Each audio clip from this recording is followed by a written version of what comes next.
Ladies and gentlemen, you already know what it is. It's that time of the year. The second annual year-end special is about to go down.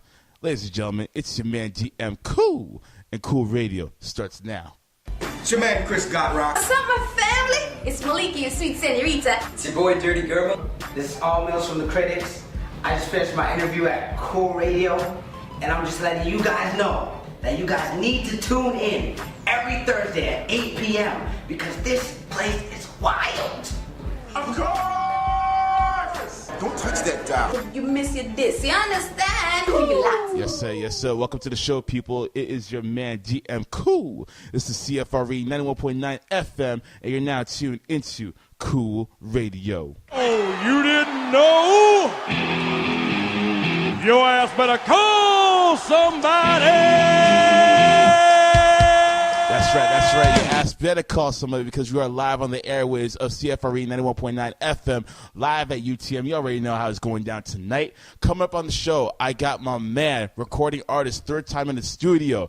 He goes by the name of Goliath Paw. I also got my man, the mogul, the new Russell Simmons of Toronto. I call him Gevoni Thomas. And former co-host of C.O.O.L Radio, the Harbinger of Hate, Jay Kareem, will be in studio to discuss the best of the best that happened in hip-hop and pop culture in the year 2014. But before we get to all that, I have a special guest calling in. He is a proud representative of the West End of the GTA. He is coming out with a new album, or actually has a new album out coming out right now entitled Unseen Armada, and he is the proud leader of the Angerville movement.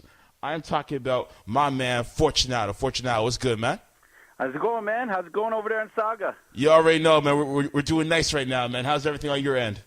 Everything's good over here, man. Just staying warm, you know. Winter's here. That's what's up, man. That's what's up. So let's get right into it, man. Angerville, we got to talk about that. That sounds like a pretty pleasant place to live in right now, man. So tell us about the concept behind that. Well, you know, Angerville was a group that I was involved with before, but I still rep the movement. I'm still very proud of our accomplishments, but it basically came from, you know, we were very angry about the fact that one of our members was murdered, and, you know, rest in peace, El the Shiesty. Unfortunately, he didn't get to fulfill his dreams as a rapper, so we kind of used all of our frustration with that situation to move forward and, you know, just try and accomplish all the things he never got a chance to do. So that's why it's angry. But we are actually quite pleasant people. That's the energy that we bring. It's aggressive, and we're putting on for our boy, you know. So that's what it is. That's what's up, man. Glad to hear that. Now, like many artists before you, like especially like within the '90s era, you came up on the battling scene. So how did you decide to use that as your lane to get into the music industry? Well, you know, like I did a couple battles. You know, I battled Peter Jackson back in the day. I battled, you know, a lot of different MCs, mostly on a freestyle tip. So it wasn't like the King of the Dot battles that you watch nowadays. You know, we did it over beats. You had usually about 30 seconds to come up with a couple witty punchlines before you got cut off and the next guy got to go. But, you know, that basically when you're coming up in the city and nobody's heard of you, the only way they're going to pass you the mic is if you, you know, accept the battle and go into a tournament-type scenario and prove yourself that way. So that's how I kind of got my foot in the door. And doing ciphers and the freestyle battles, and that's just how I got the mic, you know, in the first place, and how I got my name known. Exactly. And one of the brands in particular that you got known for battling on was KOTD. So what was that experience like for you? Oh, King of the Dot was an amazing experience. You know, I helped out with a lot of events, and I was always friends with Organic since a long time ago. And, yeah, it's like when they started with that movement, I knew it was going to be something powerful, so I wanted to try and get involved. But coming from freestyle background, it wasn't the easiest. So my first battle I did out in Ottawa, and I lost that battle. But then the next year I came back, did another battle in Ottawa against Spook One, and I got my first win. So I've done other battles in leagues in Windsor, and, you know, I've done the King of the Dot, proud to be an MC tournament where, you know, that's over beats. It's not a cappella. And I won one of those tournaments as well. So it's been great. You know, it's definitely a pressure cooker situation. Is a lot of pressure. It's hard to, you know, come up with stuff off the top of your head, but I feel like it's made me a better MC and a stronger person altogether. So. Absolutely, most definitely. So what I'm starting to notice and what a lot of people are noticing now is a trend of established rappers, whether they be mainstream or underground or guys who once had a huge buzz, are now entering the battle arena. So do you see more pros and cons or vice versa with that new change that's happening right now? Well, you know what? A lot of these guys who got into battling is the same as me. Like they liked writing music and they had songs and everything, but they also were clever with their words and they had that little, that edge to them so that they could, in a conflict situation, they could rise to the occasion. So when I see artists like, Bender from Flight Distance or Holohan, and they apply themselves, musically, usually the results are amazing. So, and then when you saw Mad Child enter, the King of the Dot, and do his thing, he was pretty incredible, and I think he exceeded everybody's expectations. Mm-hmm. And Cassidy just did his, and there's mixed reaction about that. Some people thought it was too simplistic. Other people thought he bodied it. So I think it's good if you can wear both hats, then you should do it. Because it's just more exposure, and you got to prove yourself one way or another. So. Absolutely, man. So let's switch gears for a minute. Earlier, I mentioned that you have a project out called Unseen Formata. So, Unseen Armada. What was the concept behind that project? Well, basically, it's the movement of the underground hip hop scene. The sound of basically because it's the dominating sound in hip hop right now. It's very club style. That seems to be what's popping right now, and so the Unseen Armada was kind of like, there is an uprising of sorts when it comes to the old school. Some would call it old school, but it's becoming new school again. Mm-hmm. Of just the underground, boom bap, just banging beats and straight up, like there's a lot of punches in my music too, and when I do my verses, they usually hit right on the drum, where some people like to drag it out a bit and go a more smooth flow. But to each their own, right? I'm just trying to represent my style of music, and that's what the Unseen Armada is about. It's just, me and a bunch of other artists just trying to stay true to ourselves and to, we're coming out of, people don't really notice that it's happening, but there's definitely been an increase in underground and conscious rap coming back, so hopefully that continues. Yeah, it's like slowly but surely. Like you got a guy like Logic, for example, who's kind of bringing that to the forefront a little bit. I mean, he's kind of under the radar right now, but a lot of people are talking about him, so I could see that as being one example for sure. Out of all four of your projects, where does this one rank?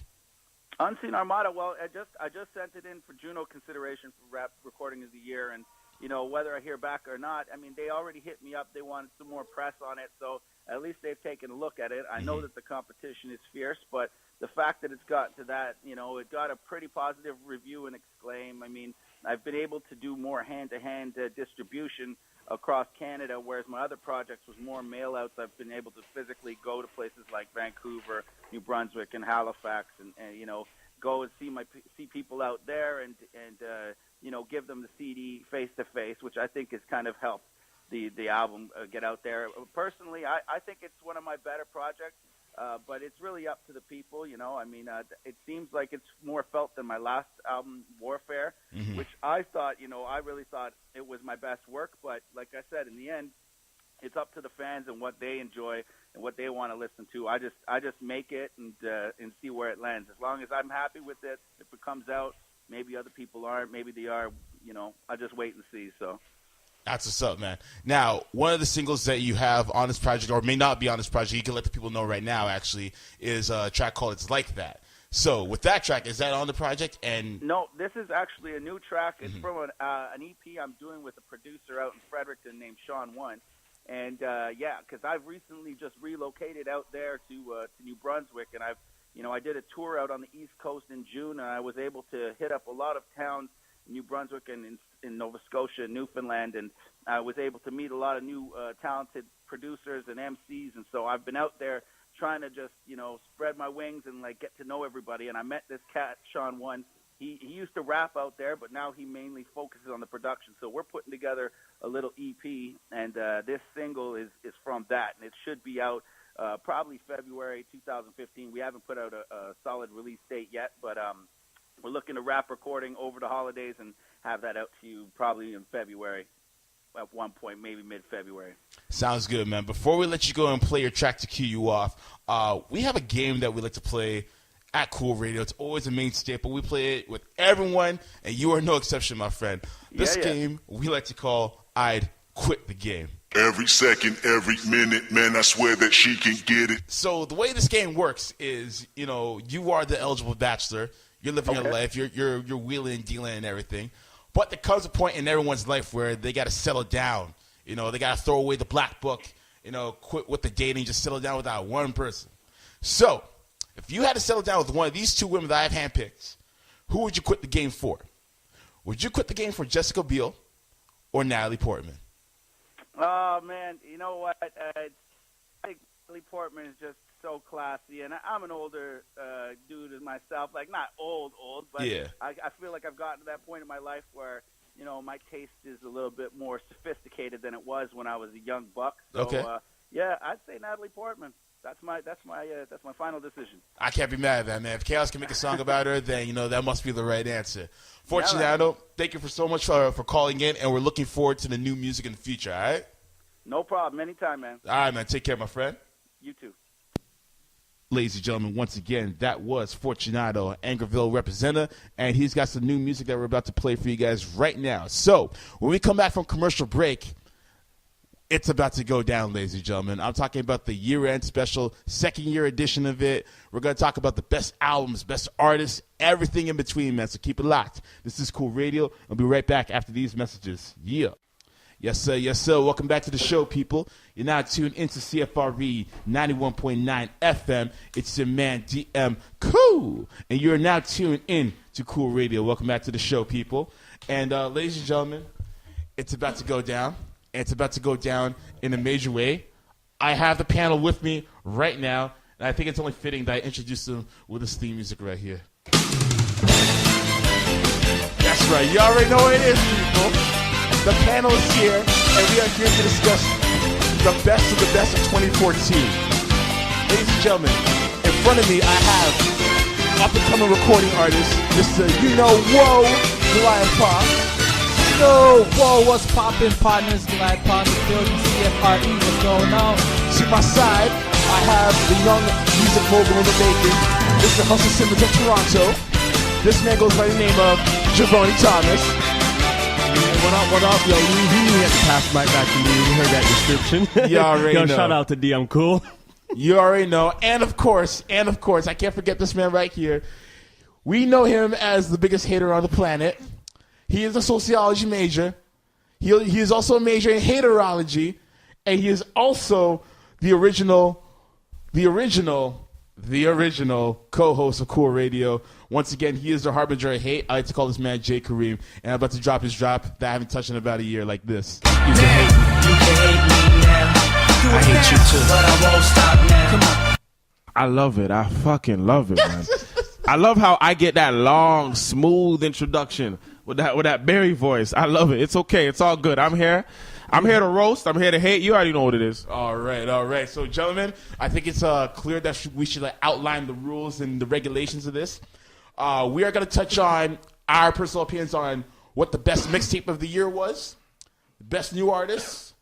We're going to break down the Grammy nominations. So we're going to pick who we think are going to win as far as our own personal preference, and also who you think that the Grammy committee is going to win as well, too.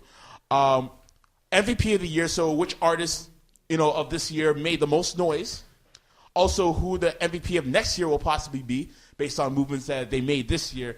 And, of course, how could we do a year-end special without breaking down the top 5 wanksters of the year? Top 5? I said top 5. Top 5 dead or alive, and that's just off one LP. And that's word to Schoolgirl K. Shouts to her, too.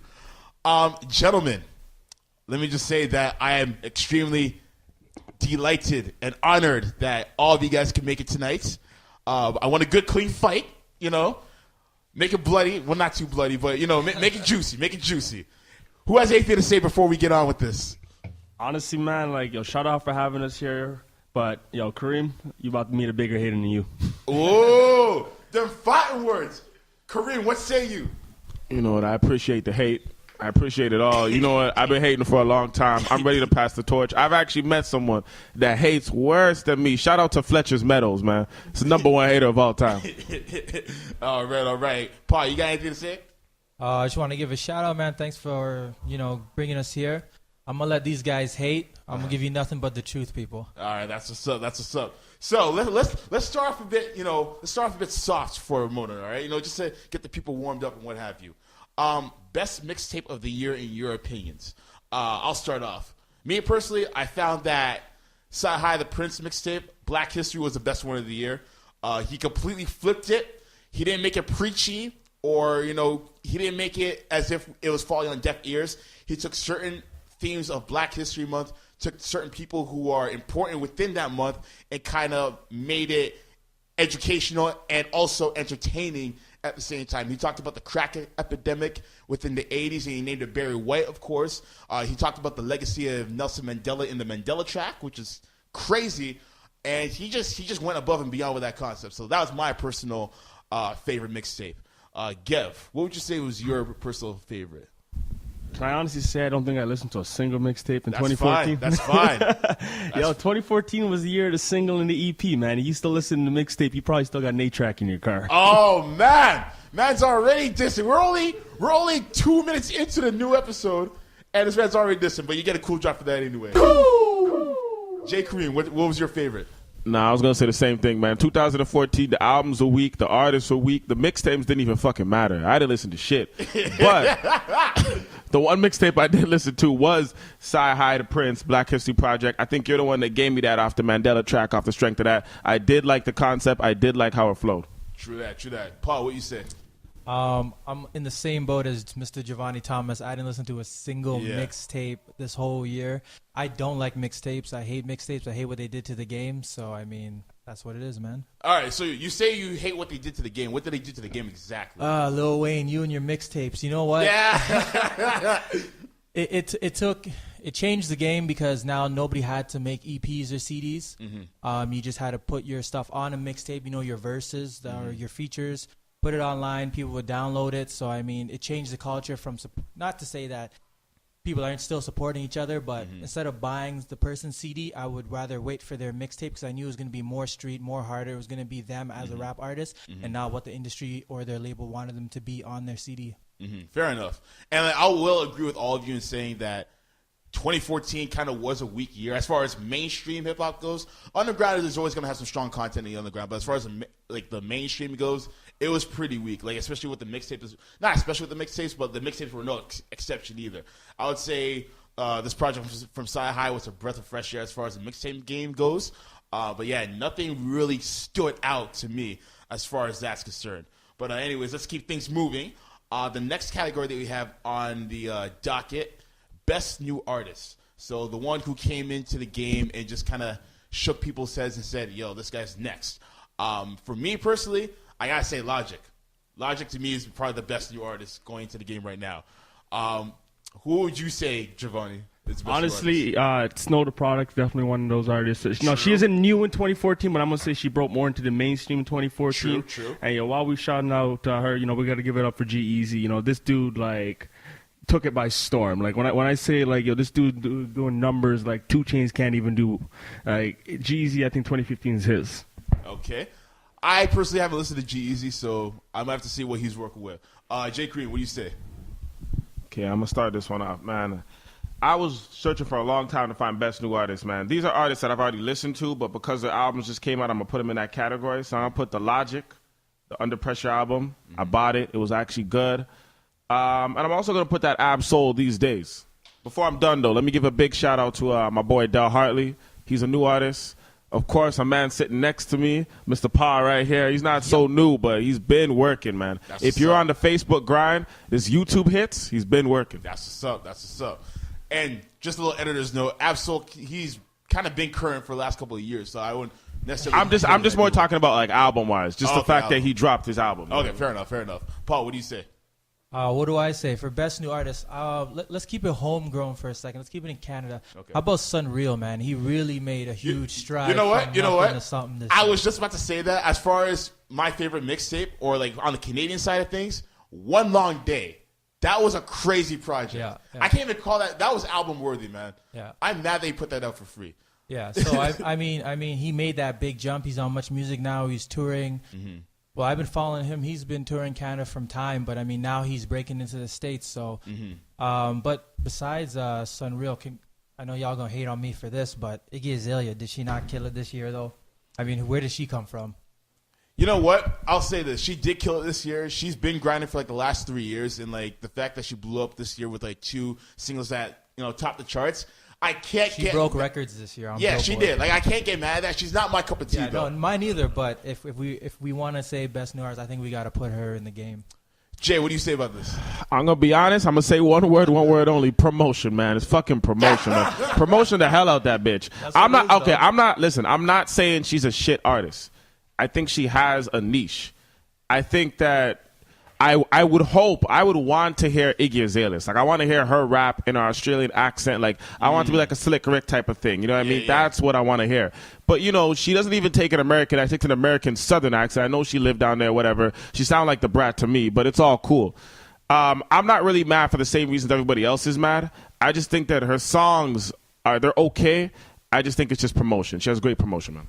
You know what? From a management side of things, you know, hip hop kind of was always kind of in the corner, but more and more as we have artists like Sunreal and Iggy kind of bringing us out to the mainstream, we got to realize, like, now that we have these artists, people who wouldn't have came to a hip hop show, who wouldn't have listened to a rapper, are going to be tuned in. They're like, oh, I kind of like Iggy, so maybe I'm going to go check out who Lil Wayne is. Maybe I'm going to go check out some Drake. So, you know, as much as you hating, like, really and truly, she's just bringing more bread to the table for all us to break. Yeah. It's kind of like, you know, Drake sponsoring the Raptors. Not a lot of people would watch the Raptors at first because of their past history, but now that Drake is being their social ambassador, it's bringing a lot of the more casual fans into it. So you're not allowed to give that to Drake, man. I'm not even getting it. No.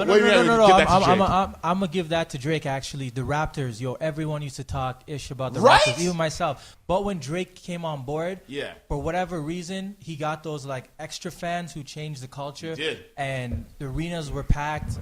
I agree. And they started winning, man. The sixth man is the audience, and I don't know. I think he had a little bit to do with the Raptors. I think he did. I mean, don't get me wrong. No credit taken away from the Raptors. They're winning games now. But to with bring Drake, them to the forefront, for people to be talking about them, for ESPN to even be talking about the Raptors is because of Drake. No respect. I wouldn't say that's completely Drake. Like, first of all, I want to agree with Gev. That's the same reason why I said I don't hate Iggy for the same reason everyone else is Iggy. I don't see the race factor as hate.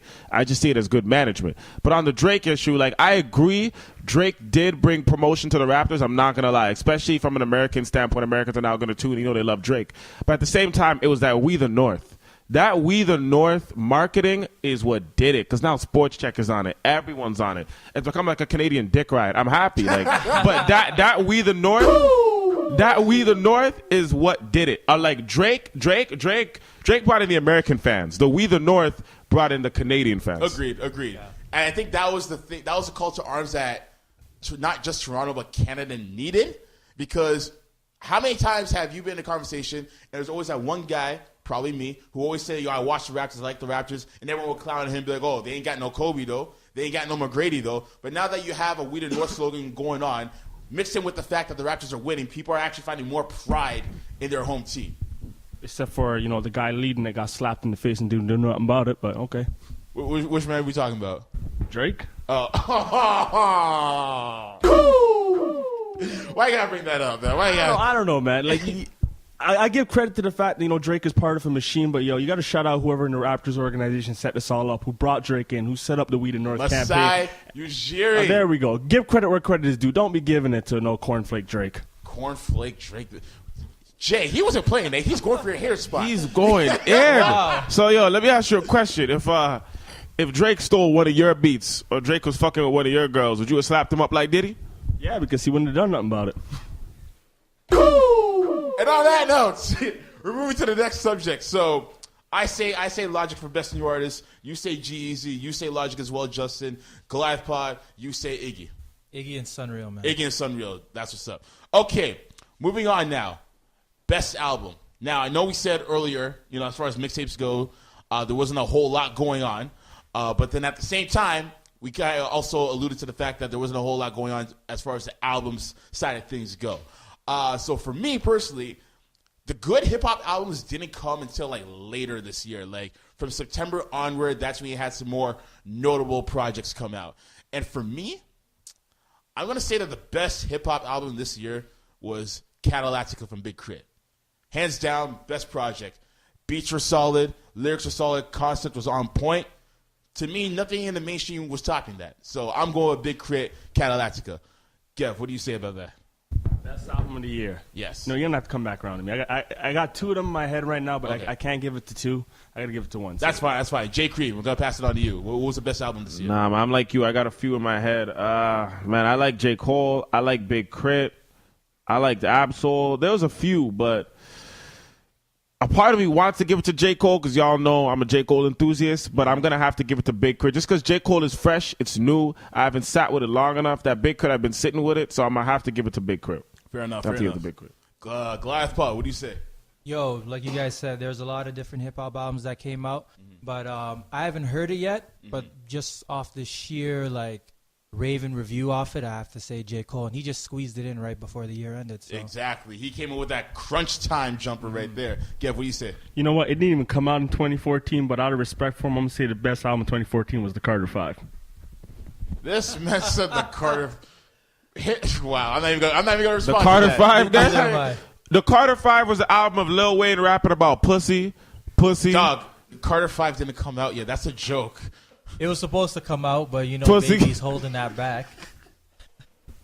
I'll take that L still.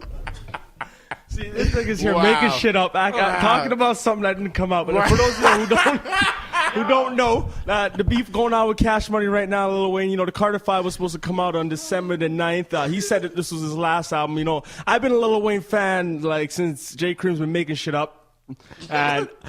Yo, he ain't happy with him right now. You know, the album if it came out, I think it would have been the best album just because, you know, when the rappers say, yo, this is my last album, they don't mean it, but, like, they're really going to put out a body of work that represents them well. So, you know, I'm going to give it to Lil Wayne just off the singles I heard. Listen, Lil Wayne has lost his rocker since the Carter 3. I hate Thank Lil you. Wayne. Thank you. Since then, Fuck, man. the Carter Thank 3 you. was his best project, and then he just took a nosedive with no water in the deep end afterwards. Listen, like I said, I'll take the L for that. When I hear Lil Wayne, I just go off on straight hate. But, like, Lil Wayne, like, really? Okay, even if this was his last album, like, I would want it to be Black Album worthy, but it wouldn't. It would be another album where this guy just raps about pussy, Yeah. bitches, pussy, creatively all my dry. bitches love me. Like Lil Wayne hasn't had a good album since, The Carter 3. yeah. The Carter 5 was his redemption. When you're on Cash Money, there is no redemption. Yeah, there is no redemption. There is no redemption. First of all, I just want to hit all this real quick. Lil Wayne's a fucking idiot. The only reason why I say Lil Wayne's a fucking idiot is because, rapping wise, he's all right. I say he's a fucking idiot because of the fact that everybody knew that Baby was ripping everybody off. The fact that Manny Fresh leaves the label, BG leaves the label, Juvenile leaves the label, we all fucking knew this. The man tried to keep you so bad, he offered you your own little Young Money mini label when you could have been signed with Jay-Z, put onto that Rock Nation. Who knows where the career would have went. Now you're too big to sign with Jay-Z. But at the end of the day, this is no shock to the public. Everyone knew Birdman was ripping y'all off, and now he's fucking that little, what's his name? Young Thug. Young Thug? Yeah. You know what? He touched on a good point. I was about to say, I think this is a jealousy thing. You know, Lil Wayne sat on Birdman's lap for quite a number of years. Now it's Young Thug sitting on his lap. You know, I think this is a jealousy thing. Like, he found a new boy toy, so he's trying to punish Wayne. But, basically yo, what it is. I still ride with Wayne, man. You know, Wayne is one of the reasons I got into hip-hop, why a lot of people listening right now got into hip-hop to begin with. So, shout out to Lil Wayne, man. And I feel like a lot of people are quick to forget that Young Money has been around since 2005. Keep in mind, Yeah.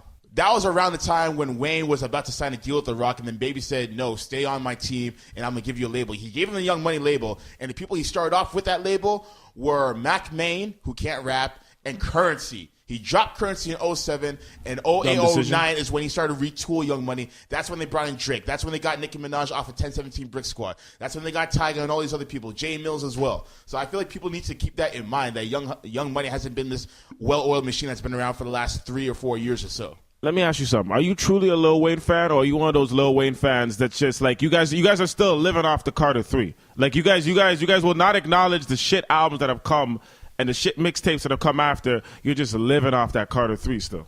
Honestly, man, I can say I'd never liked any of Lil Wayne's albums. I've been a Lil Wayne mixtape fan. Like as Paul said here, I didn't care about his albums. I couldn't wait till his next mixtape came out. You know, his Drought series, all those. You know, made you feel like He was a shit. And, you know, Lil Wayne, he's really transcended, and he's really kind of gone with the times. How many artists can go from when it was straight up hood banging to, he brought skateboarding out where little black kids now can walk down the street with a skateboard and not feel bad. Like, Lil Wayne has changed the culture, man, and he keeps doing it, and he's going to continue to do it, and you got to shout out people like that. So if I'm not a Lil Wayne fan, I don't know who the hell is.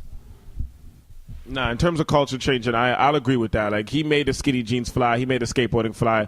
I also want to say Lupe and Kanye could have started both those trends too. But I'll give it to Wayne because Wayne was at a bigger standpoint when he did it. I'll give it to him. Yeah. But no, I agree with you. In terms of culture changing, yes. In terms of his albums, I find a lot of people love to ride that Lil Wayne, the old Lil Wayne, but they don't really like to take in his new body of work and realize how shit it actually is. Mm-hmm. But I do agree with you in terms of the culture changing. Paul, you've been patient with the mic, but what you got to say about this? Man, as another rapper, man, Lil Wayne, you got to respect him. Like y'all said, he has bars for days. His mixtape stuff is way better because he can be who he wants to be. And that's actually what they're saying the beef is because Baby wants him to go back to, you know, that hood stuff. Mm-hmm. And he doesn't want to. He wants to stay with his mainstream pop type. Stay with what got you to the dance. Yeah, exactly. So, but who knows? There's a lot of different rumors. But no, I'm a Lil Wayne fan from rap point of view, from just owning everything that you can do, and just trying to be the best that you can be. So I have no beef with Lil Wayne. He's ill. All right, that's what's up. So we're gonna move on now. We're gonna move on to the MVP of the year. So who made the most noise? Who killed it? Who dropped an album? Who did all that stuff? I hate to say this, but I gotta be real. Iggy Azalea was the MVP of this year. I can't deny that. She had 2 #1 singles during the summer that just blew up. Her album sold God knows how many units the first week. She was on everyone's radar, whether good or bad. It could have been Snoop roasting her, talking about she looked like one of them girls from White Chicks. But the fact of the matter is, she was on the tip of everyone's tongue this year.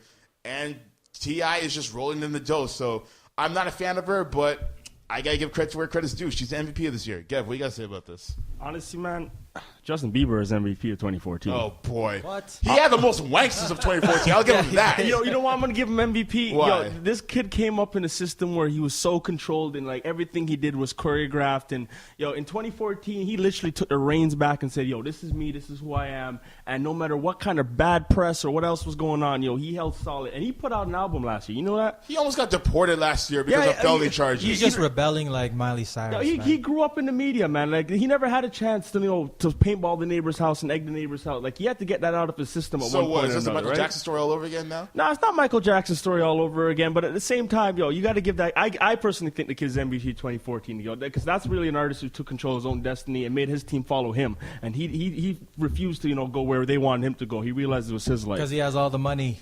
The kid's worth over $100 million. Like, let him do him. MVP of 2014. Okay, but he's just ruining his own brand altogether, though. He created a new brand. He didn't like that brand. He wanted to be able to walk in the club and not have 12-year-old girls running after him. He wanted grown women. Yeah, he did the right thing. And because of that, he's going to be the new Vanilla Ice in 5 years. I guarantee you that. You say that, but Vanilla Ice didn't have $110 million to bankroll a comeback. But he sold a shit ton of records when he was during his heyday, and he still does. Jay Kareem, what do you say about this? I was about to roast him, but the way he explained it, I kind of actually agree with him in a certain standpoint. But then again, if you think about it, you could say the same bullshit about Chris Brown, right? He wanted to drop the little Chris Brown on Sesame Street image and beat a Bobby Brown. So he wanted to be, right? Beating a girl doesn't get you that, but I'm just saying, if you're going to give Justin Bieber points, you might as well give it to Brown, too. But which is kind of true. There you go. But I'll say, wait, hold on. I'm gonna let you talk. But who the heck did Justin Bieber beat? How are you gonna compare Justin Bieber to?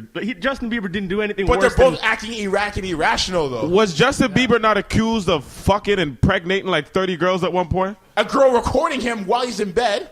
Was he not accused of that shit? Yeah, he was exposed. No, okay.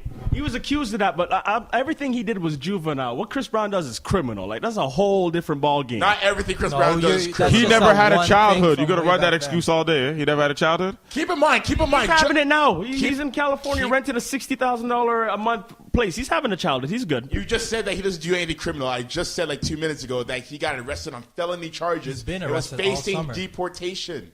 And then he wants to be a little rude boy in front of the camera. Like, he was basically a fugitive in his own country. Hey, man, shout out to Justin Bieber, He's bringing black culture to the forefront. Goliath Paw, what do you guys say about this, man? I didn't even get to my top. My bad. Okay. It's yours. My MVP of the year, I like the Bieber one, though, but I have to give it to J. Cole. It's on the fact that he came in the last moments. This man put out an album with no promotion, no nothing, and he's on Rock Nation. He's under Jay-Z. Now it's getting promotion. He put it out. His numbers is actually, it's actually, I think that's actually the top in the first week hip hop albums of the whole entire year. Yep. The street. On top of that, on top of the album being out, he's had great appearances. His performance on David Letterman, perfect. The fact that he's always in tune with all the riots that are going on in Ferguson, perfect. Like, he knows how to market himself, man.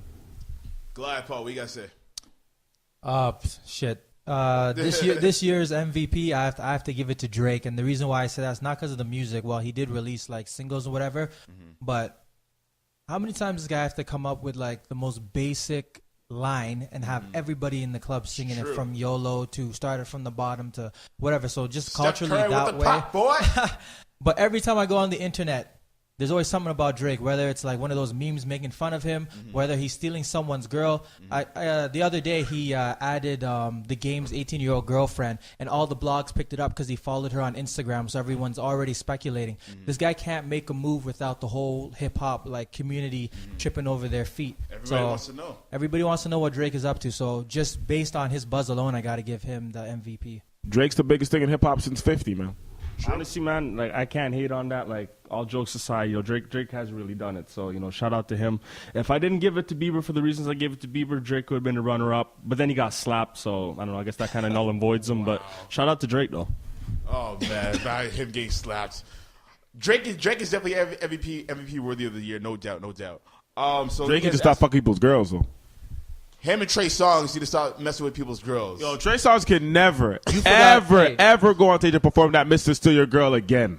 Yeah. Out of respect for the family, he can never say that line. Karma he can never. One day Trey Songz gonna come home. He's gonna marry the girl of his dreams. He's gonna come home, and it's gonna be some young dude, probably like the gardener or something, just giving his girl the meanest dick possible in a position he couldn't even understand. Leg twists up around the neck, like fuck. He deserves that. No, it's gonna be Drake that's gonna be slamming his chick.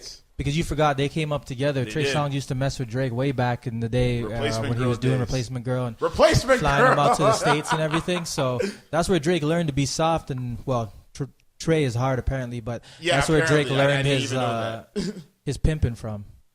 It's a messy situation to say the least. We're not going to get too deep into it because we have so much more to talk about. Now, what I want to talk about is who do you guys think is going to be the MVP of next year based on the moves that they made this year? I'm calling it right off the bat, man. Kendrick. Thank you. The reason I'm saying Kendrick, he dropped, I know someone's going to hate, but I'm ready for this. He dropped the I song. It had a slow run. Blew up. Now, it's the song for, what is it a song for? For the NBA. Thank you. The NBA. Thank you.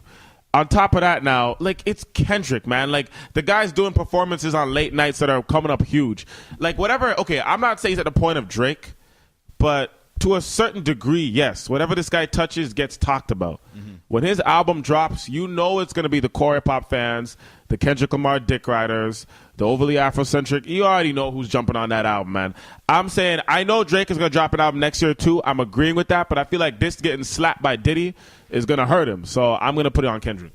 Kev, what do you say? Honestly, shout out to Kendrick, and big shout out to, Dan at We Fam listening right now from Ottawa. Big fan of the radio show. The Wa. Don't Drake. Do not call Ottawa the Wa. I'm calling it the Wa. Yeah, don't call it we the don't Wa. call if it Toronto's that. get called Shout the out to my city, Ottawa. Yo, treat it with some respect. Yo, I love Ottawa. Don't get me wrong. Yo, it could be worse. It could be the dirty Schwa. It's Cap City. Cap City. Cap City. All right, Cap City. All right, no. My MVP of 2014, man, honestly, I want to give it to Drake. I think he's going to be still making some big moves. But, I think next year it's going to be a big year for G-Eazy. And if you don't know who G-Eazy is, next year you're going to be like, all right, I get it. Is he like some other knockoff gimmick? He's not a knockoff gimmick. This guy's doing numbers better than a mainstream app who don't have that kind of marketing behind them like some of these mainstream acts. So imagine when the machine gets behind G-Eazy and you hear G-Eazy more often now than you currently hear him. This dude is selling out arenas with 5,000-6,000 people in it. Do you know who he is? No, but I bet you could come here and sell out Mod Club tomorrow with no promo. This guy's going to be big next year. Watch. We'll wait and see. Paul, who's your MVP for next year? Projected MVP for next year. Projected MVP, I got to say J. Cole because he made this late, push at the end of this year with his album. Like you said, he's killing it all over late night. I've been watching his interviews. He's all over the radio stations, traveling. He's on a huge push right now. His team's out there working real hard.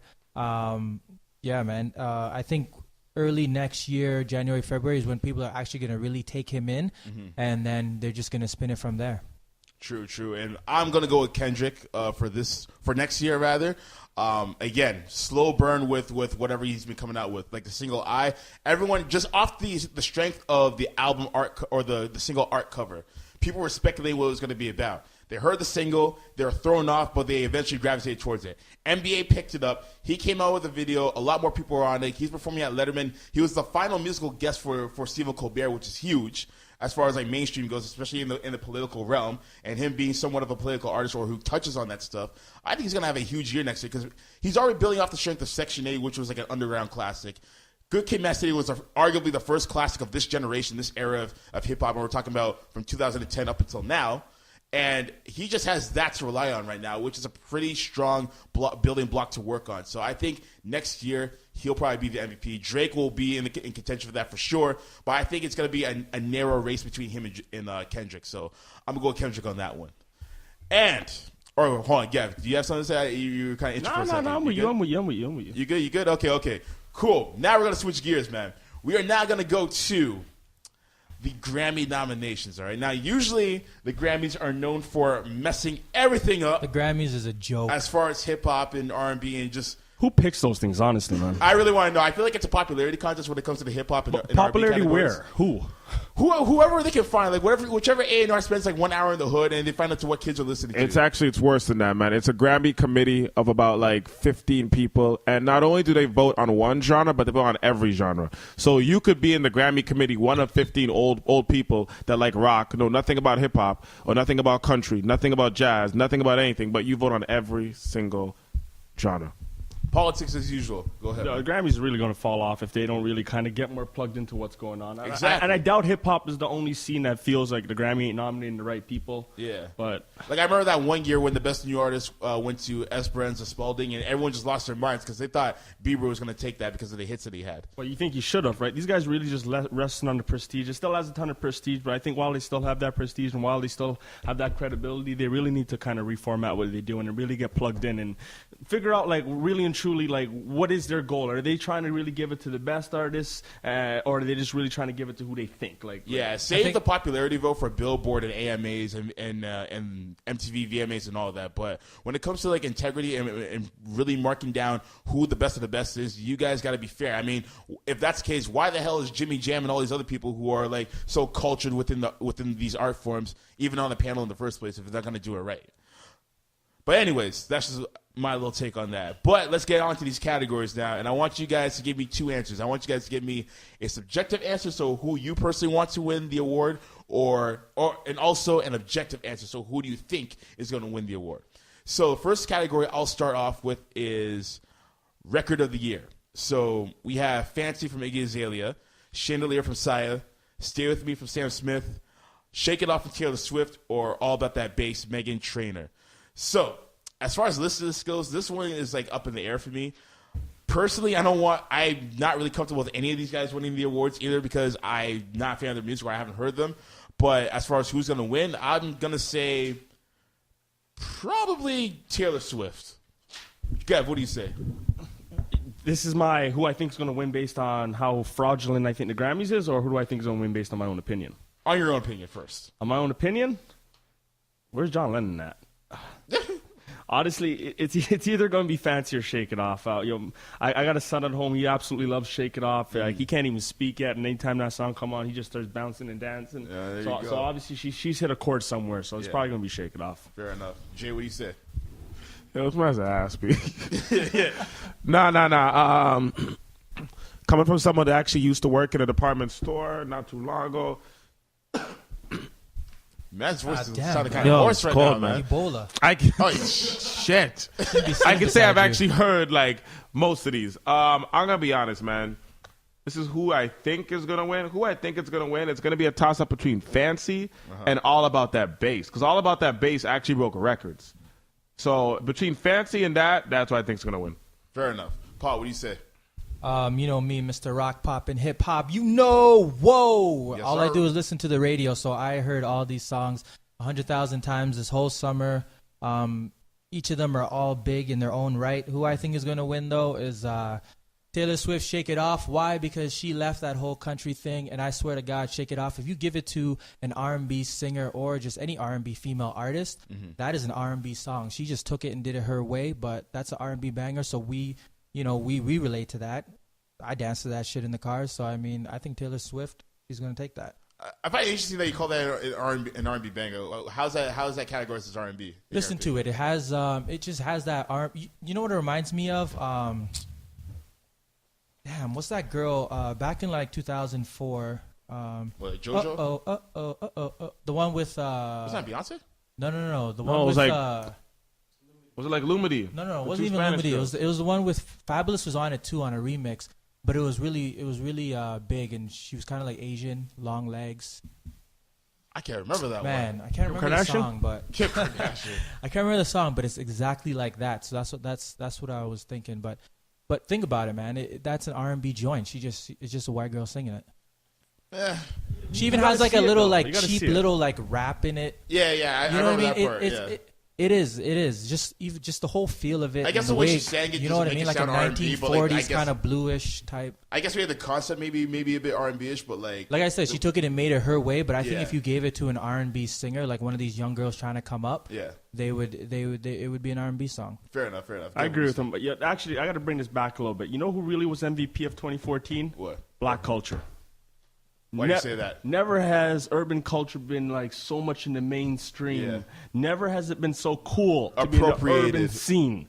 Like, yo, shout out to Miley Cyrus, shout out to Justin Bieber, shout out to the Kardashians, like, shout out to Iggy Azalea, shout out to Robin Thicke. Like, yo, urban culture is like mainstream now. Like, it's never been cooler to me in the urban scene. But you know what the joke is? You know, everybody wants to be black, but nobody wants to be black. And prime example of that happened with all the riots that are happening in America with not with Trayvon Martin, but with Mike Brown, with Eric Garner. Like, nobody wants to be black at that point in time. No, you don't. But yo, you know what? This is kind of it's a allowing us sword. A platform to kind of change all that, right? Like, like now that urban culture is so in, now all of a sudden, you know, mainstream is interested in the Fergusons and interested in that because all of a sudden, urban culture is the in thing.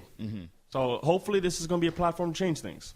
Jay Kareem, what do you say? I agree with him perfectly. I just hate when people are like, you know what, they start going at Iggy Azalea or Robin Thicke or Sam Smith for not saying nothing about the riots. But what about all these rappers that walk around and claim to be real nigga this, real nigga that? They wasn't saying anything about the riots either. Go after them first before you go after the white artists that want to appropriate. That's culture. true. Starting with Wankster Drake. You know what? I remember the song. Well, it goes, it's that one thing that got me. Oh, Anne-Marie. Yeah, that's the song. It sounds like. Okay. Man, those songs kind of sound similar. Fair enough. A little bit. But the some, horns, you know what I mean. But just something like that, I think like. Yeah, that was 05 actually. I remember I was 11th grade when that came out. Yeah. But yeah, no, I agree with you guys as far as that's concerned, man. And even with you got a Young Thug, for example, who I made the Wankster of the Week a couple months ago when he was talking about, yo, I ain't here to talk about that, man. We here all iced out and everything. So yeah, no, Jay, I agree with you 100% on that. Next category, you know what? Let's go with Best Rap Album. So this one kind of threw me off a little bit. So we have the new classic from Iggy Azalea, Because the Internet, Childish Gambino, Nobody Smiling, Common, the Marshall Mathers LP2, Eminem, Oxymoron, Schoolboy Q, Black Hollywood, Wiz Khalifa.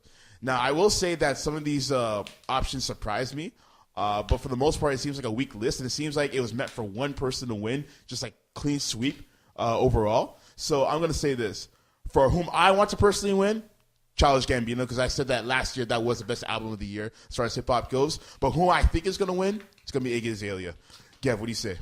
Honestly, man, I don't think you do understand the kind of numbers that the Marshall Mathers LP did. Like, no, they did crazy numbers. I know that. This guy did numbers. But I feel like because he's a veteran, he's been in the game for a minute, it's like, you know what, let's pass it on to somebody else. And who had a bigger year in hip-hop than Iggy? It's true. You know what, man? It's a big look that Schoolboy Q even got a nod in this. Right? Like, that's so, like... That album wasn't good. I'm sorry. That album was not that good. It had a couple bangers, but I wasn't messing with it. No, it wasn't. But neither was Black Hollywood, though. And, like, I'm a big Wiz Khalifa fan. Yeah. Like, I mess with Wiz, but, like... He's fallen off since Cushion Orange Juice, let's be honest. Again, what do you define as falling off, though? Like, numbers talk, yo. No, as far as creativity goes. Creativity.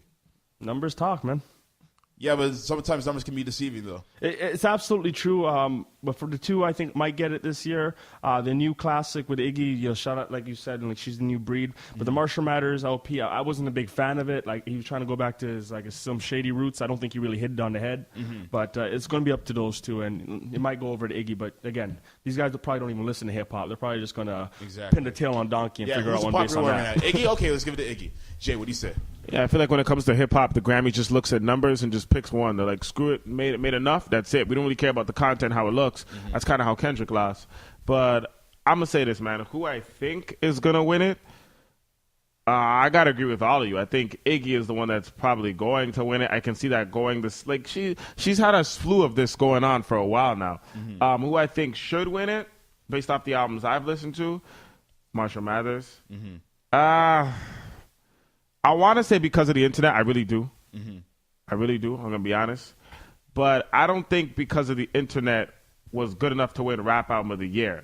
I like Childish Gambino. I just didn't like because of the internet that much over his other albums or over the other content I heard.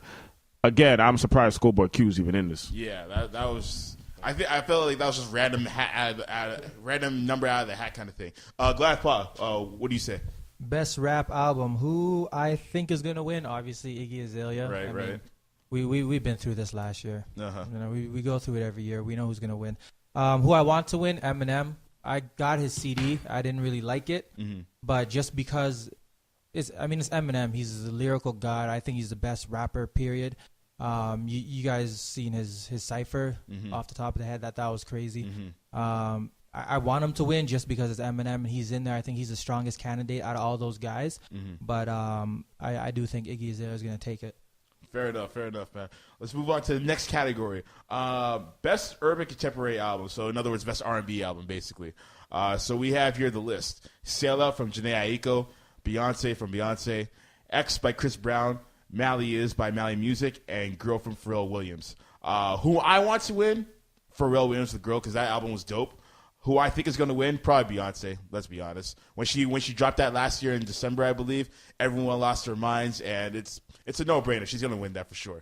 Gev, what do you say? Honestly, yeah, it's definitely going to be Beyonce. You already know how the Grammys is set up. But one thing, I got to call this out. Like they say Beyonce dropped her album with no promo. But like TMZ kind of let it slip where Harvey said he got a call at 3 a.m. from her publicists that night to let him know. So they already had this set up. Exactly. There wasn't no promo. Yeah. It was just shotgun promo the day off and then leading on to it. So she didn't really change anything. That wasn't no groundbreaking anything. That was just another stunt from Roc Nation. I know she ain't signed to Roc Nation, but we all know Roc Nation does her management. Exactly, yeah. So Beyonce, that's what's going to be. Jay Kareem, what do you say? Man, I'm not a Beyonce fan, but I'm also not a Beyonce hater. So I'm going to be honest. Even though I want Pharrell Girl to win, let's be honest though, man. That Beyonce album, when it hit. Like, you know how many times you'd go in the club and hear that same drunken love bullshit again? And I've been drinking. Do you know how many memes? Do you know how many memes were made about drunken love? Do you know how many vines were made about drunken love? You know how many times that song was remixed and dubbed and done over? Like, let's not be completely assholes about this, man. Who I think should win, Beyonce or Pharrell. Either or, I don't mind. Who I think will win, probably Beyonce. And let's give it out to Jhené Aiko, man. She had a good year, too, man. Let's really give it out. She had a real good year. Like, don't sleep on it. I don't give a fuck about Chris Brown, though. Chris Brown had one song, man. These bitches ain't loyal. That's it. These hoes ain't loyal. I didn't even know he dropped an album. Yeah, I didn't know either. I'm surprised he even nominated by the Grammys, man. But anyways, Goliath, what do you say? Who do I think is going to win? I think Beyonce is going to win. Okay. She's great. I mean, it's Beyonce. Miss Perfect. But don't think I'm part of the Beehive, whatever the hell she calls her people. Yeah. I think the Beyonce worship is too much. They need to calm the hell down because this girl is not perfect. She's not an angel. She's a human being. But, I think she's going to win. I don't know why you guys like that whole Pharrell CD. I think you got to listen to it a lot to get used to it and like it. Just off the jump, I didn't like the singing. I don't like his singing. But he's a creative, and I respect that. He's an awesome producer. I respect that. But musically, I think he should stay away from it. But that's just my opinion. For who I want to win, I had down Chris Brown, but now I think about it. You know? But Chris Brown, man, he had the hottest single of the summer, man. These Hoes Ain't Loyal was the biggest R&B joint this summer. You know what? And if it's the Grammys and if that's what they go by, he might just It was a very honest song, though. You know what I don't get about that song? I feel like the people who sing it, including himself, act as if hoes are supposed to be loyal in the first place. And they the That's biggest why they're hoes in called the game. hoes, because they're not loyal. So why is it all of a shock? Honestly. Give myself a cool drop for that shit. But real talk, though, like, why would people think that hoes are supposed to be loyal? These hoes are loyal. Of course you're not. Of course. Actually, hold up. You know what? You're right. One of the biggest hoes in that song, Tyga, who dropped his baby moms for a 17-year-old girl. Yeah. That's a hoe. And first of all, your baby mom is a freaking stripper, a world-renowned stripper, so you're already failing anyway. Yeah, exactly. But that's the contract of hip hop, man. Like, you know, hip hop always says we don't love these hoes. Snoop in '94. No, y'all love these hoes. Kim Kardashian, Black China, the list goes on. Y'all love Some these of the love hoes. records in rap are Like- geared towards like strippers and stuff Yo, like but that. that's new. This is all new. You know, This- you know this what it big- is though. The moment hip hop's culture moved to the South, that was when the glorification of strippers and hoes became a Exactly. thing. Because when it was in New York, it was we don't love these hoes. When it was in the West, we don't love these hoes. When it got to the South, we love these hoes. That's exactly what happened. We'll wine and dine you, give you roses, fly you out, and everything. But I'll say this, man. I agree with Pa about the whole Beehive. I hate when like fans become so big they create their own thing, the Beehive or become the stans. Barbs or whatever. Yeah. I'll say this, man. As much as people dick ride Beyonce, I still want to know what happened in the elevator.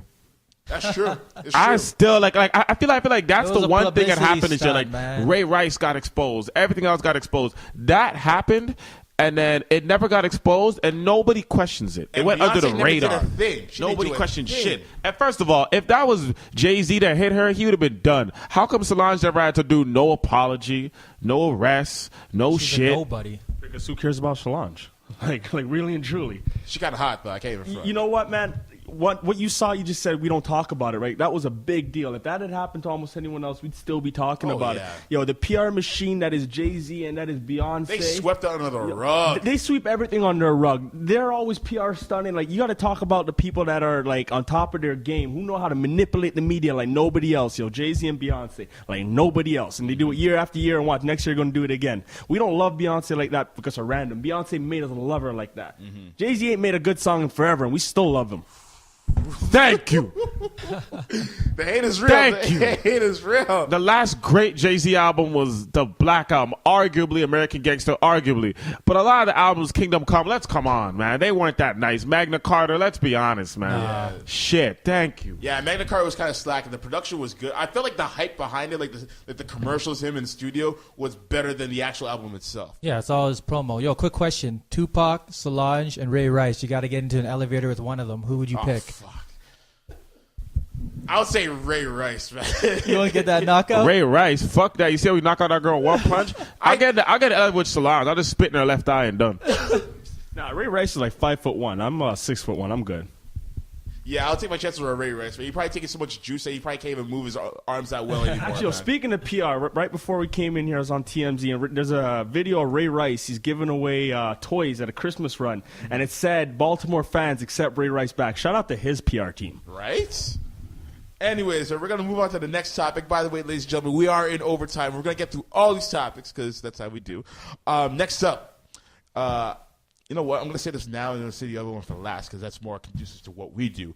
Album of the Year category, okay? So we have, let's see here. We have Morning Phase with Beck, Beyonce with Beyonce, X Ed Sheeran, and The Lonely Hour of Sam Smith, Girl Pharrell Williams. Whom I want to win this category, Pharrell, of course. Who's going to win this category? It's going to be between Beyonce and Sam Smith.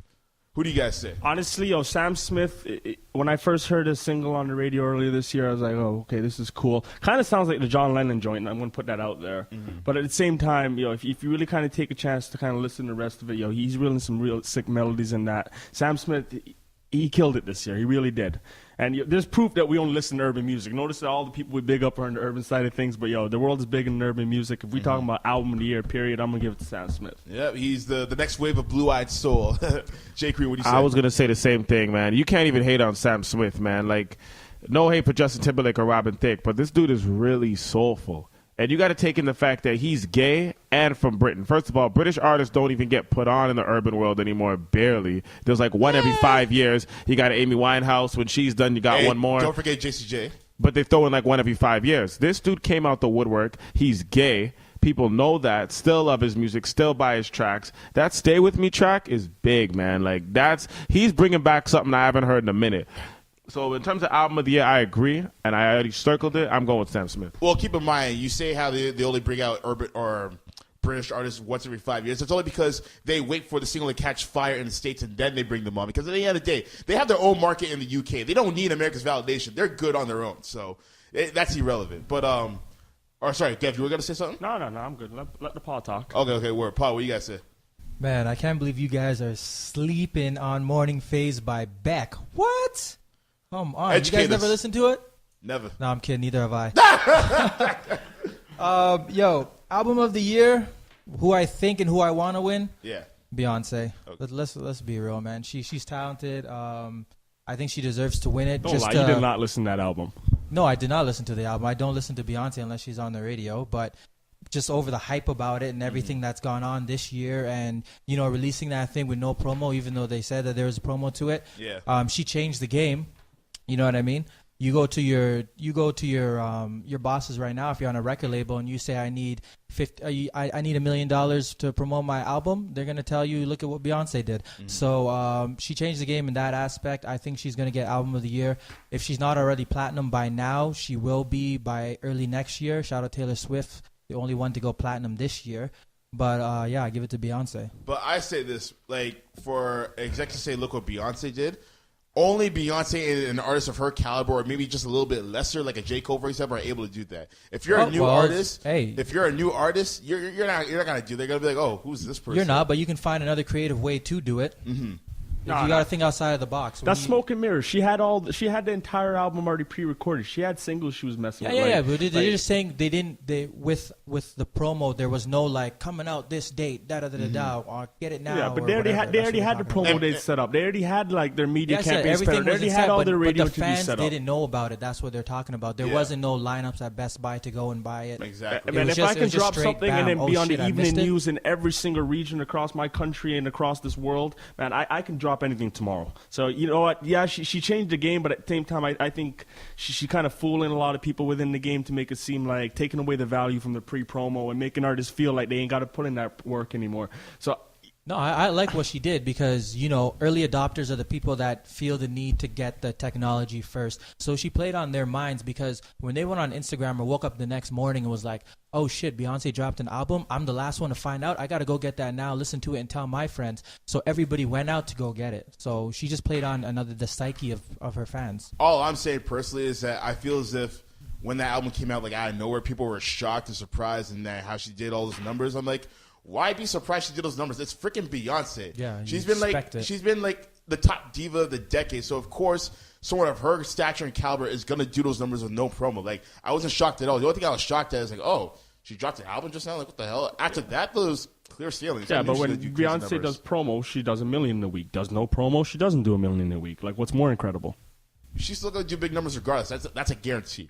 But anyways, we're gonna move on to the final category. And this is the only category that I've seen from the Grammys in a long time that they've actually gotten it right. They've actually gotten it right. So I'm gonna go to this category right now. We're talking about Best Rap Performance. All right? Best Rap Performance. 3005, Childish Gambino. 0 to 100, Drake. Rap God, Eminem. I, Kendrick Lamar. All I Need Is You, Lecrae. As far as who I want to win, I'm going to say 305, Childish Gambino, only because I would usually say I for Kendrick Lamar because I'm a bigger Lamar fan. But Gambino is so underrated that I feel like he just needs just one award, just one accolade, just at least one for some recognition in the mainstream. Who I think is going to win, Rap God by Eminem. I'm not mad at that, though, because Rap God was a serious track, though, so I'll give it to him. Okay, I was about to say, I don't think you heard Rap God, but you obviously did. Honestly, I'm one to usually hate against the institution because they're going to give it to Eminem, but honestly, I want to give it to Eminem. Yeah. That I had his album in my car, and I listened to that album probably like 10 times, not on purpose. Just kind of played, and the one song I didn't mind when it came on was definitely Rap God, and like when you really kind of get to listen to it, you really are the Rap God. So shout out to Eminem, man. He snaps. Jay Kareem, what do you say? I'll say this before I go, man. Honestly, like, I love Childish Gambino, I do, but I know it's gonna be between Rap God and Kendrick. I don't give a fuck about Lecrae, to be honest with you. But I know it's gonna be between Rap God and Kendrick. I know Lecrae is the little soulful I'm going to go to church. I get it. You know what? To be honest, it's going to be Eminem Rap God over Kendrick just because it is Eminem. That song was nasty, but yeah, that's what it is, man. Fair enough. Goliath Paw, what do you say? Who I think is going to win, for the obvious reasons, just like everybody was saying, Eminem Rap God. Who I want to win, I want Drake to win for 0 to 100. I think that was a really big song this summer. Like I said, internet, every time you go on there, everyone's talking about 0 to 100. Nobody was saying 0 to 100 before this guy dropped that song. Then everyone started talking about it. Yo, bro, I'm going to go 0 to 100 on your ass, man. Yeah. You know what I'm saying? So I want Drake to take that. Mm-hmm. Look at how Diddy did a 0 to 100 on his ass, though. He didn't go 0 to 100 that, did he? And there you have do it. Nothing. That was Jay Kareem, ladies and gentlemen. He's out of the building right now. Thank you for all the support right there, Jay Kareem. Yeah, no, definitely, it's a very strong list. Definitely a very strong list, to say the least. But yeah, the Grammys actually got it right with that list. Will they televise it, though? Hell no. We already know they're not going to televise it. Like, that's too good of a list that they're not going to televise it, most definitely. Now, for the main event, ladies and gentlemen, we have one more category to get to before we call it quits for the year.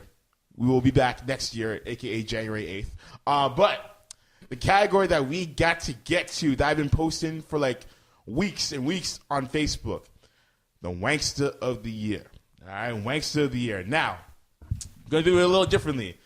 We each did our own individual picks for all the other categories. But for this one in particular, we want you guys to choose your top 5, all right? So I'm going to choose my top 5. Gav, you're going to choose your top 5. Gam, you're going to choose your top 5. From 5 to 1, who are your lists? I'm going to start with mine.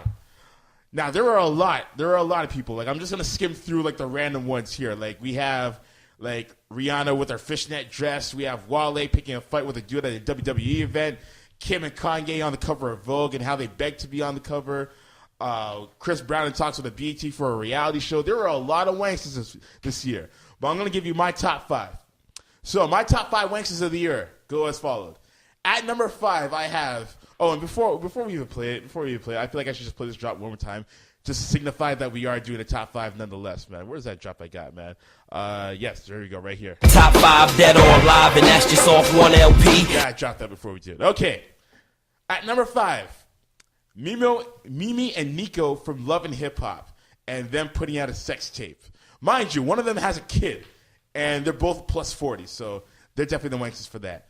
Number 4, Nicki Minaj and her use of Malcolm X's iconic By Any Means Necessary photo as a cover art for her single, Looking Ass Nigga. I'm not even mad at the single. I'm just mad that she had to use Malcolm X of all people for that cover. That was definitely uncalled for. You didn't have to go through all that. You could have used a picture of Baby or something like that, man. You didn't have to go through all that. Number 3, the BET Hip Hop Awards. That was the biggest shit show on television all year. It was basically a showcase of all the people who are the biggest gimmicks in hip-hop and who will not be remembered within the next 5 years. So that was my wankster at number 3. Number 2 was a hard one for me. It was a split. I had to split it between these two.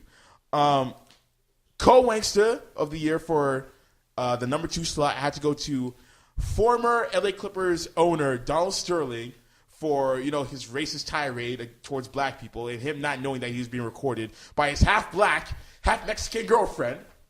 And, of course, I had to give the other side of the wankster to Whoopi Goldberg for her comments in regards to the N-word and how it doesn't mean anything to black Canadians. That one boggled my mind for sure. And the number 1 wankster of the year, of the entire year, this one came early. Or not early. This one came late. But it was so huge of a wankster that it could not go ignored.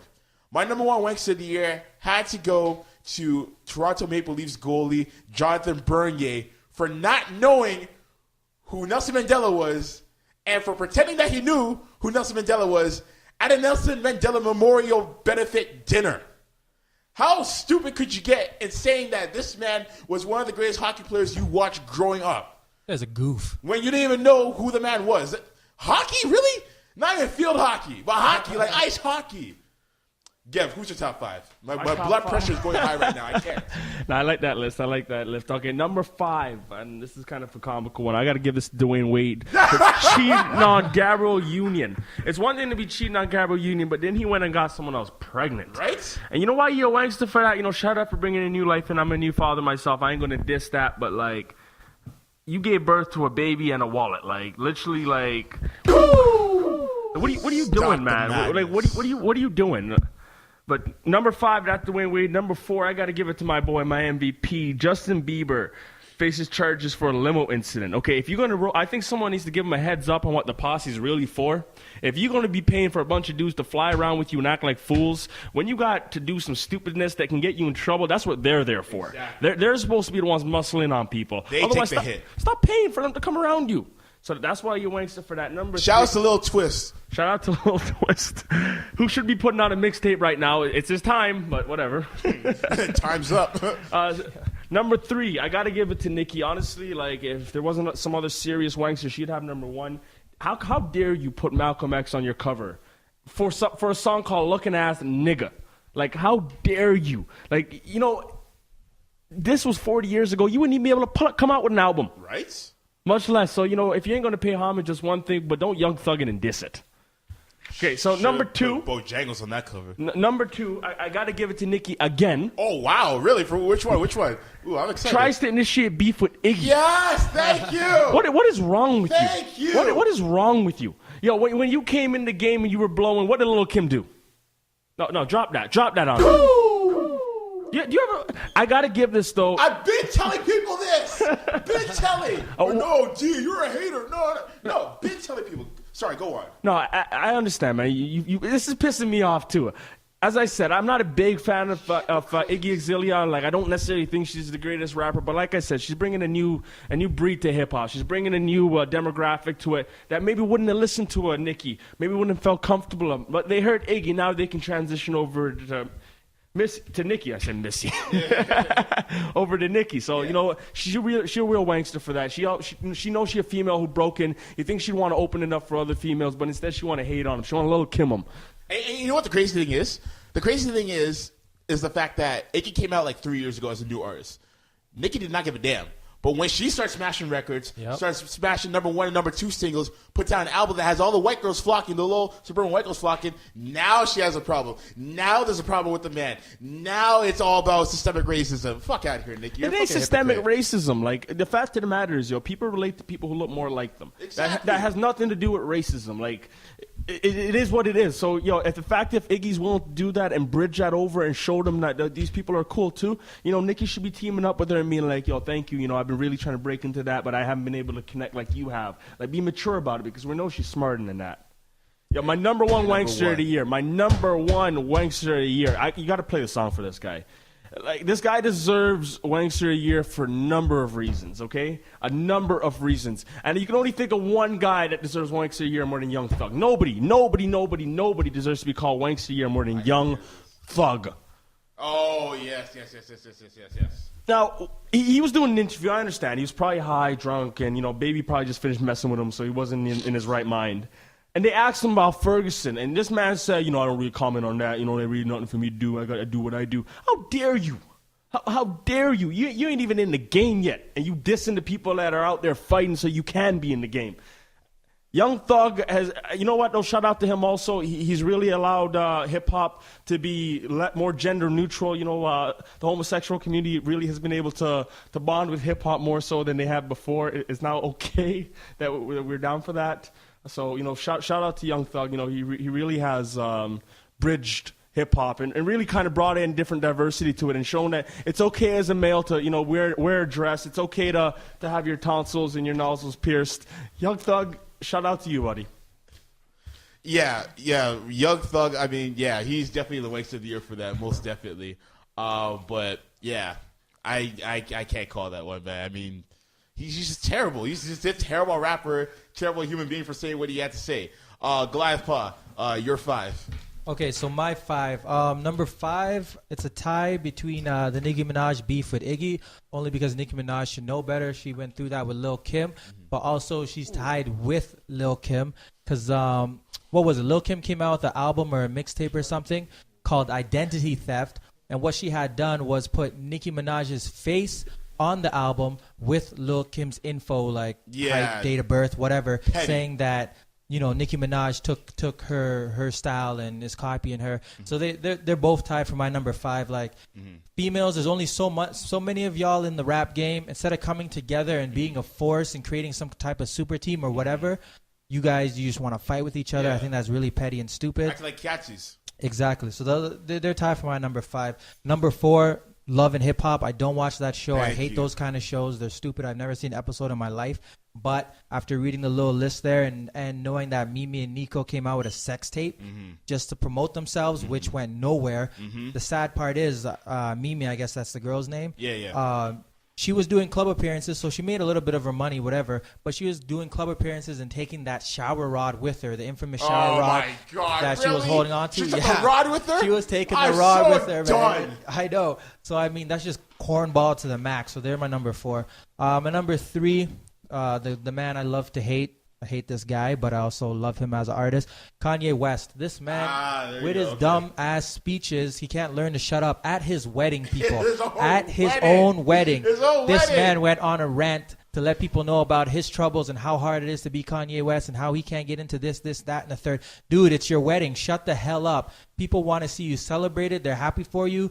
They don't want to hear you talk all your nonsense. So he got number 3 for me. Number 2, the AMA's best rap album. Over Drake and Eminem went to Iggy Azalea. Are you joking? That was a fail. The AMAs, which is a joke anyways, but still you're going to diss these other guys. Drake, album, and Iggy are the only ones nominated, and you gave it to Iggy Azalea. So I don't have much faith in the Grammys, to be honest. Regardless, it's Iggy Azalea's year. Let her do it. And number 1, how old is she? Like 70, 80 years old. I swear to God, she grew up during slave times. How the hell is Whoopi Goldberg going to say... How is she going to say the word nigga doesn't have no meaning to black Canadians? You think it's only an American thing? Hell no, man. St. John's is where they took us. They left us there thinking that we were going to die. What happened? We multiplied, and now we're all over Canada. Exactly. You are so dumb to even go on national TV and say that.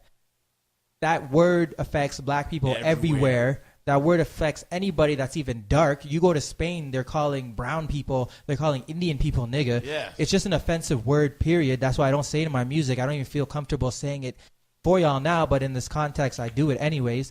But Whoopi Goldberg, shame on you. You should know better. You're one of the black leaders. You're just like Oprah. You know what I mean? People look up to you. Come on, you have more common sense than that. I thought she had more common sense than that, but common sense is a rarity in today's generation from what I'm noticing. But yeah, I was gonna give her the number 1, but that Jonathan Bernier thing just made my blood he was stupid boil. too. Yeah, but we definitely had our fair share of wanksters, to say the least, this year, man. So that about does it for the episode, people. I hope y'all liked that. I hope y'all enjoyed it. Goddamn. Goliath Paw, thank you for coming through. Always a pleasure, man. 3rd time's a charm. 3 strikes and you're out, but not here, man. It's Goliath Paw. You know, whoa. And I just want to say that you are the first guest of Cool Radio that has appeared 3 times or more. That's a trilogy, homie. It's a trilogy. Yo, it's a trilogy. Hey. Most appreciated. Gotta thank my man Gevoni Thomas for coming through, the young mogul in the making. And he's enjoying his cake right now because we want to have a huge shout out to one of the caterers from UTM who knew what we were doing. So therefore, they brought us a little cake to commemorate the excellence that we do here over at Cool Radio. So shout outs to the young lady who did that. Shout out to the cake. Absolutely. Big shout outs to my man Jay Kareem for coming through. He couldn't enjoy the cake, unfortunately. He had to go through. He had to go and do some other stuff. And shout outs to you, the fans, the listeners who've been listening on a weekly basis for the entire year. Our 2nd year doing this show, man. And the 3rd year, we're going to be doing it even bigger. Speaking of which, starting early next year, all of our audio podcasts will be moved onto SoundCloud. So any of y'all who have the SoundCloud app, man. Right? Now, I know you guys have been a little annoyed that I've been putting it on the YouTube or whatever, so I apologize for that. But, I had to work on some stuff. But definitely it will be on SoundCloud starting next year. So if any of y'all who have the SoundCloud app, you guys can listen to my show on the go whenever you missed it on the Thursday nights. And for those who like to be visually stimulated, episodes will be recorded again. We will be having recorded episodes of Cool Radio in the new year. I will handle all that. Don't you worry. I got y'all covered. You know what I'm saying? And yeah, just a whole bunch of other things going on within the year as the year goes by. The guests are going to be bigger and better as they always are. And big shout out to the guests I had throughout the entire year, man. It was crazy. Some of them on the uprising, some of them who are established. By the way, another shout out to Kim Davis for coming through a couple weeks back. Most definitely appreciated. But yeah, big shout out to everyone who came through. And yeah, that's all I got to say. So once again, it's your man, GM Cool. Cool's due on the scene. Make sure you follow me on Twitter at DM_cool and cool_radio. Cool clicks the movement. I thought y'all knew this. Keep it gravy and wavy, and we will see y'all on January 8th. And before I go, do y'all have any final words? Goliath, take it away. You already know it's Cap City in the building here in Toronto. Shout outs to everybody listening right now. I got a lot of people listening, so I want to thank y'all for that. Shout outs to Cap City, you know, my home city, Ottawa. We doing it real big. I swear to God, we on the map right now. We about to take over. You Toronto rappers better watch out because we coming. There's a lot of new talent. Shit, man. You can find me, GoliathPaw.com. Always add me to Twitter. I'm always tweeting at Goliath Paw. Instagram, my life and pictures at Goliath Paw. Facebook.com/Goliath Music. We got over 10,000 likes, and it grows every day. Look at this guy eating his cake, messing himself up and everything. Cake. Yeah, and YouTube Goliath Paw Official. We're about to drop a new vlog from the Canadian Urban Music Conference. Shout out to Eb and everybody over there.